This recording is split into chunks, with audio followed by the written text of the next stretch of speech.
Good morning, District 4. My name is Tim Carla. I'm your Program Quality Director, and it gives me my honor to introduce our speaker today, Jennifer Perry-Ruzic, our current Club Growth Director. Jennifer is one of our first Pathways Distinguished Toastmasters, and she's going to be talking about Pathways new member training. Over to you, Jennifer. Thank you, Tim. So you just joined your Toastmasters Club and you've heard about Pathways and you're wondering, how do I get started? What is this all about? So today we're going to show you some tricks and tips that I have learned using Pathways. When you first go to Toastmasters.org and you log in for the very first time, you will need to enter your email and select Forgot Password. This is because there isn't a password assigned to you when they create your account at Toastmasters.org. When you have your password and you log in, you'll be able to go to Pathways, go to Basecamp. I find that this is the easiest way to actually get there, although there are multiple ways to get there. When you're here, your very first path will be free, not $20. But if you go to continue to path selection, it'll allow you to take a quiz. But first you have to decide if you're going to have digital resources, meaning everything is online, or if you would like to have printed resources. If you choose digital, there will be more options than with printed materials.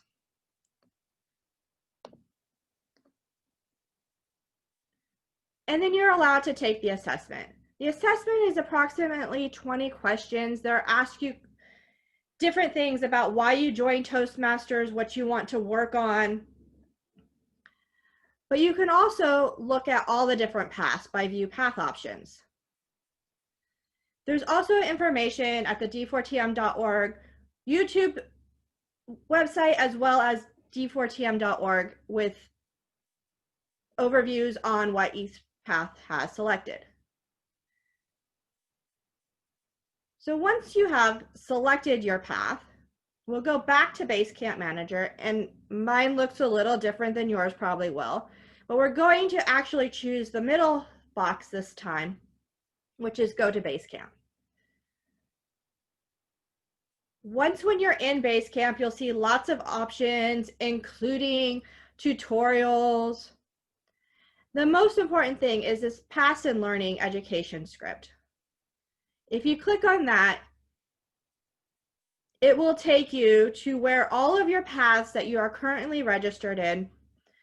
And if you are looking at a new path, you'll only have one, hopefully. And you'll notice that on level 1, everything says activate. When you want to activate your path, you'll just click on the button and then you'll launch. It is important to make sure that you allow pop-ups.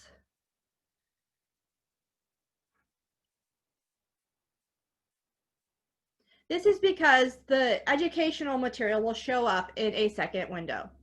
It does take a little bit of time to load. And for your Icebreaker, it gives you a lot of information about how to use the various navigation tools within the material. They'll give you a little bit of introduction, as well as telling you what your assignment will be for that project. You don't have to take the quiz before, but find it important to take it because it allows you to know exactly where you are and you can monitor how you've progressed.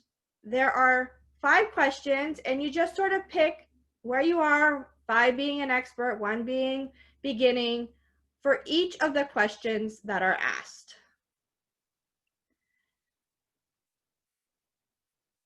Then you'll get into the competencies of the actual project where it will tell you what it is.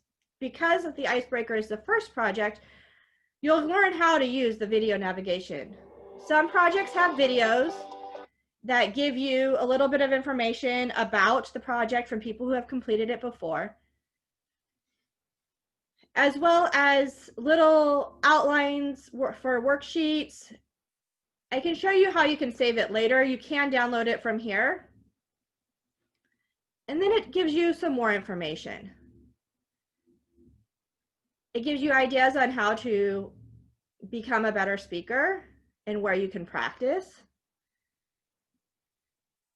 as well as things that are important. And each time you click on a box, you'll get a new little description. So after you work on your speech, you want to think about your evaluation and how you can improve each time. Then you'll get to the complete your assignment, which will tell you what you're actually going to do again. And then you come to your evaluation. You can download just your evaluation resource, just the speech outline worksheet, or you can download, my favorite and most useful thing is a PDF of the entire project. If you need to have something in your hands, this is an easy way to print out this document. It's all of the information that was covered without the videos, all of your evaluation worksheets, as well as the speech outline guide.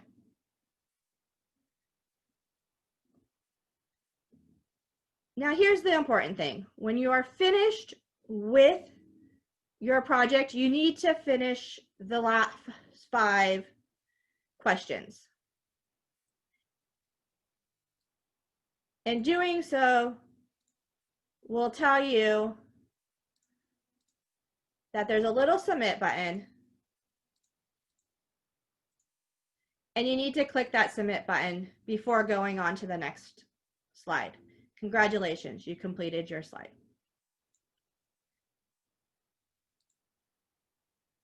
Now, when you have finished, there'll be a check mark here if everything is done properly. Now, other than your materials, there's a lot of other information in Pathways. And unfortunately, it is a little slow. If you go to speech evaluations, you can find all of the evaluations for all of the projects on Pathways. These are really nice. They're downloadable PDFs that are fillable so that you can email your evaluation to your evaluator, or if the person forgot to send you an evaluation form, you can go download it very quickly.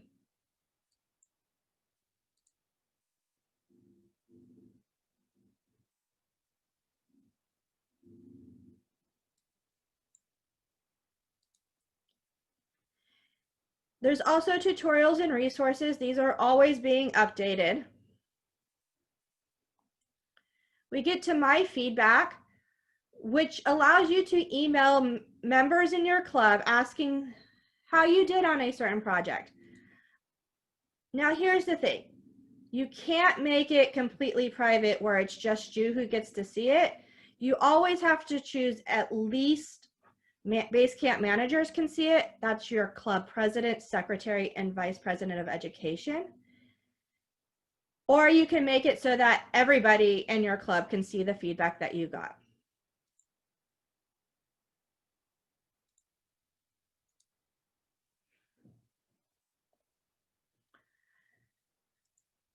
With everything being done online and people liking to get badges or achievements, there's a badges section. So you can see how many times you've completed a level 2, how many times you completed a level 1, which paths you're working on that are activated, and which ones you're proficient on that you have completed.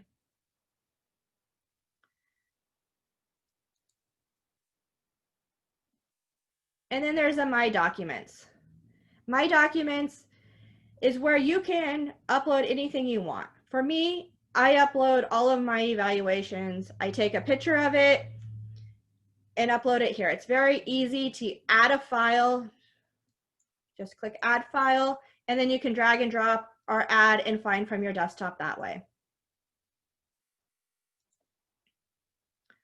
This path in learning will take you just to the curriculum of the path that you are interested in. Now there's one path here called Pathways Mentor Program. After you completed level 2 of your first path, this will open up as an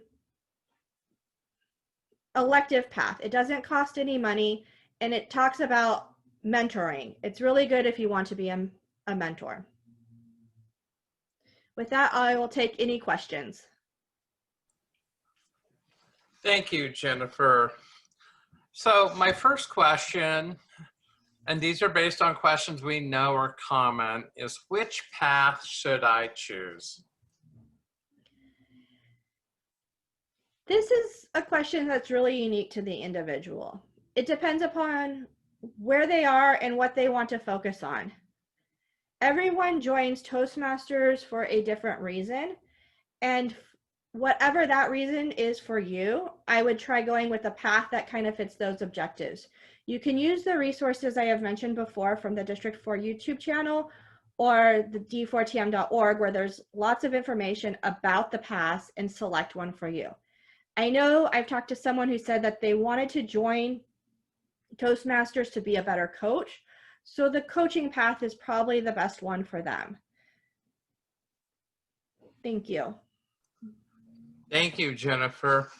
My next question is, I've completed the project, but it doesn't have a check mark. How can I fix this? Thank you for your question. If you notice, when we were in the Icebreaker, I did not get the check mark when I finished it. That is because I did not submit the quiz. If you noticed, you can still go to the final page and get your congratulations, you completed this project slide. But having not submitted the final quiz, which is the only one that matters, by clicking the submit button here, you'll get a before and after statement of how you improved, hopefully. Go to the last one, and now when you close the project,